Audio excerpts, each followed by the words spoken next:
Well, welcome back, Air Gunners. This is Zach from the Shooter Zone, where we are always staying on target. Well, it's been a while. It's been a rough winter so far. We had a lot of snow, a lot of cold, a lot of rain, and today, finally, we're getting somewhat of a decent day. The wind is a little bit heavy, but it's not too cold out. I don't know what it is, probably 40 something, which isn't too bad. So I thought I'd get out here today and bring you something new that just came to me a couple weeks ago, and that is the Brocock Sniper XR Magnum in 25 caliber. On top of this, just so you know, is the Axeon 6 to 24 by 50 millimeter scope. Does have locking turrets, does have side focus, and it does have a lit reticle if you need it. On the end, we have a 0 dB to quiet this thing down.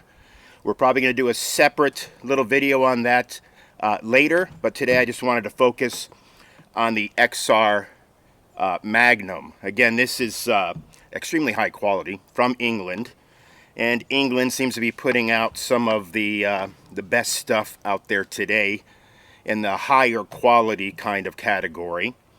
So I just wanted to start off by going through a few of the specs on this, and so let's do that. I'm going to put that up on the screen for you to see as I'm going through them.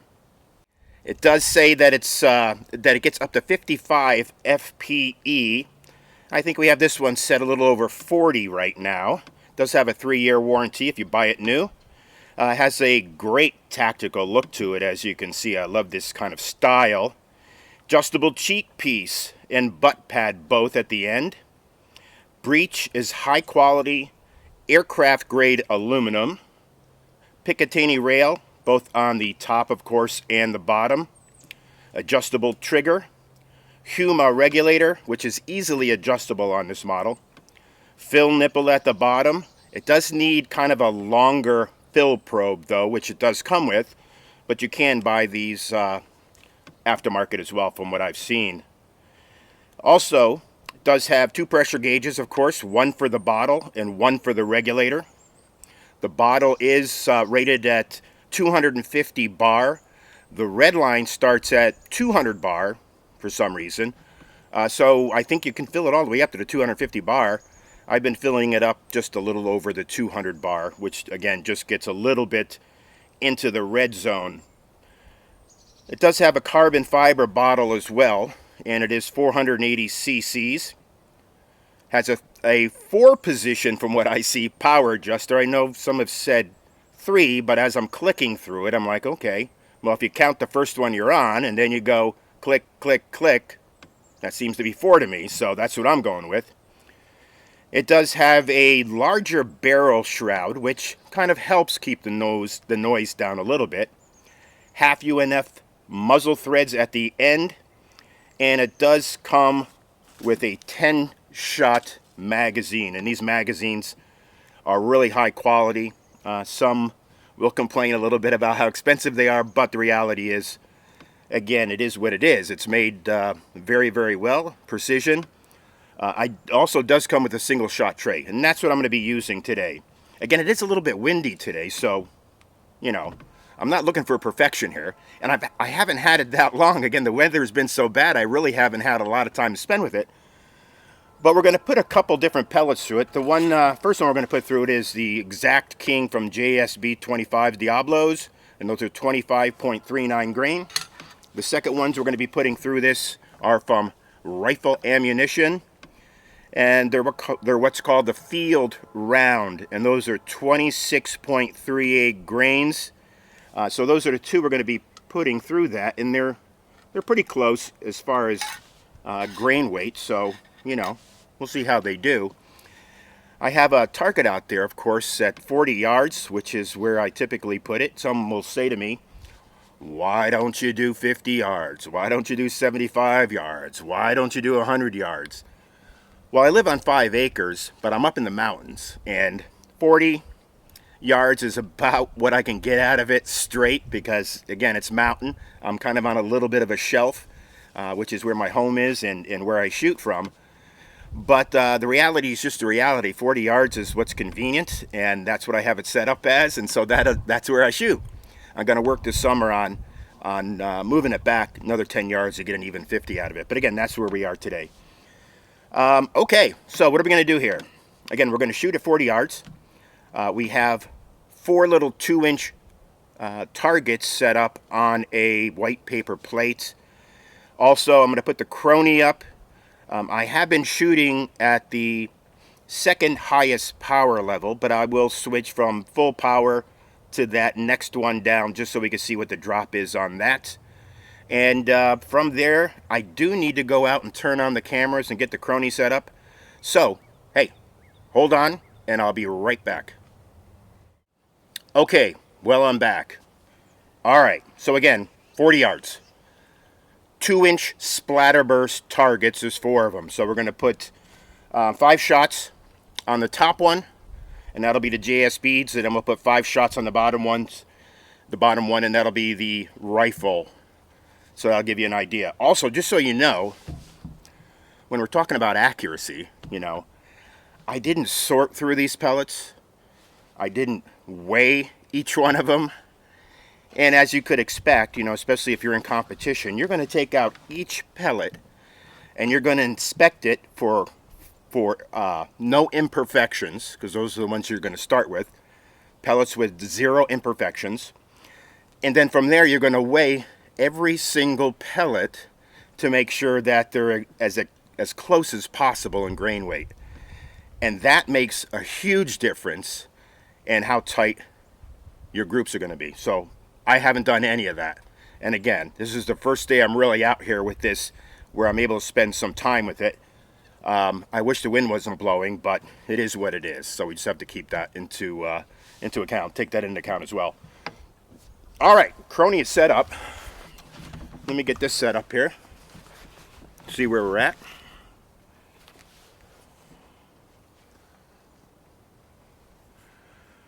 We should be able to get on the Crony from here. As I said, I do have the single shot tray on.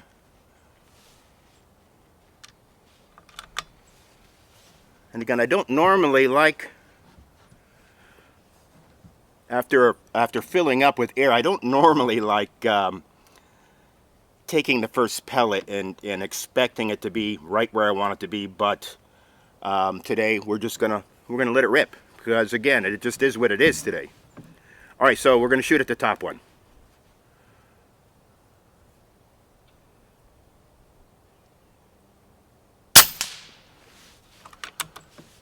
All right, well, there you go.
All right, there's 5 on that one. Can't complain with that too much. So again, now we're going to move to the rifle round field pellets, 26.38. I find that these are really good quality pellets as well. And just so you know, those JSBs were flying high 9s. The last one was 891. I wasn't good about keeping track of those, but there you go, 891 on the JSBs. That's what we're going to call it. So these are, you know, again, these are a little bit hot, maybe for some people, and it's not on the highest power setting. It's one step down from that. Keep that in mind. At the end, I'll flip to the high setting. We'll just see what the difference is. But let's put these next 5 rounds down at the bottom.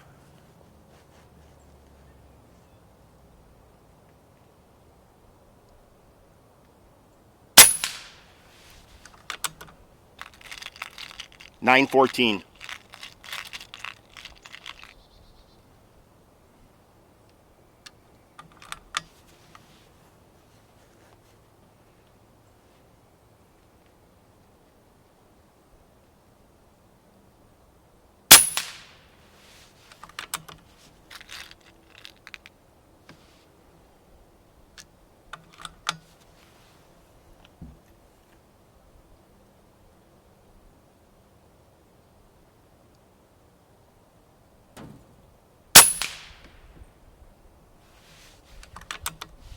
That went through the same hole as the first one, pretty sure.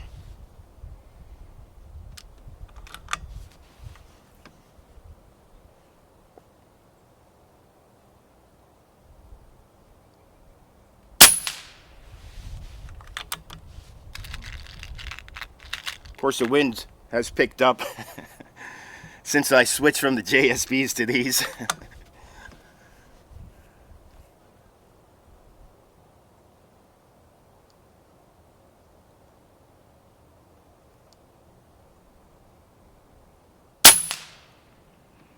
All right, and that one went pretty much through the first hole as well. All right, so except for that one, you know, nice group as well. It would have been just as good of a group if that one is shot off to the bottom left there, if that was over into there a little bit more. And again, that could just be to me not visually inspecting each and every pellet and weighing each and every pellet. Again, I can't even begin to tell you how critical that is when you're trying to put groups, tight groups up there, and especially pellet on pellet. But overall, you know, this Brocock is all it's meant to be, that's for sure. Again, the quality on this thing and the craftsmanship, especially since, you know, they moved to this one, I don't know how long it's been, 2 or 3 years. So now it's got the side lever, which the original one did not. But again, they've really just refined these even more, and they've just gotten better and better and better. Okay, so on the Crony, that last one was 911 feet. Oh, I was supposed to change the power adjuster before I cocked it. So let me just get rid of this one quick.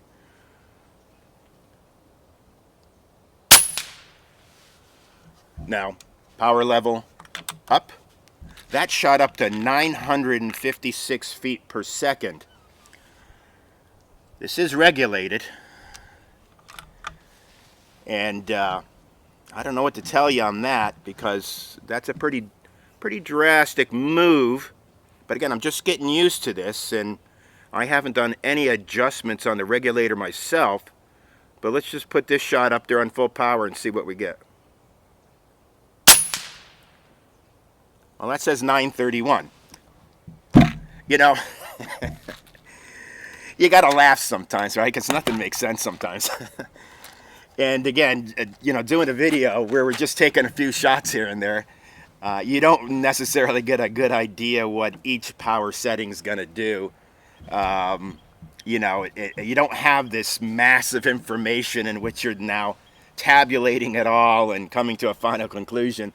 I just put in a few pellets down there and moved it from the second highest to the highest, and again, that's the way it is sometimes, you know. Should I take a take 2 and a take 3 until it works out perfectly? No, I'm not a believer in that. I give you unedited video for the most part, and so I don't cut out things. You know, I'm not going to shoot this thing 100 times till I finally get a nice tight grouping. I'm just not going to do that. I'm going to give you what it gives. And again, this isn't, as you know, I don't only do one video on especially a product like this. I'm going to give you probably a minimum of 3 relatively quickly, meaning, you know, over a week or 2. You'll have probably 3 videos on this. And then every once in a while, I'm going to pull it out again and I'm going to give you another video on it. You know, kind of like an update. So again, I don't believe in and just, you know, take after take after take until I finally get what I want. What you saw today is what it is. And again, I've spent very little time with this, so I'm going to look forward to spending more and more time with this rifle. And again, the scope is perfect for this. The 0 dB regulator, or moderator, excuse me, is working really, really nice. I mean, very little bit of noise out of this. Does it make a little bit of noise? Yeah, it's a 25. But, you know, it's really brought the noise level down to, you know, a 2, you know, 2.5, something like that. Where most of these rifles out of the box is no moderator, you know, you're going to easily get an 8, you know, 9 even sometimes on the loudness. So the 0 dB is working really good. Again, we're going to do a separate video on that, and we're going to shoot it with it off. We're going to shoot it with it on. We're going to try to get some numbers. But you know that I'm not always a numbers fan when it comes to noise levels, because that could be really, really tricky if you watch any of my other videos on moderators and suppressors.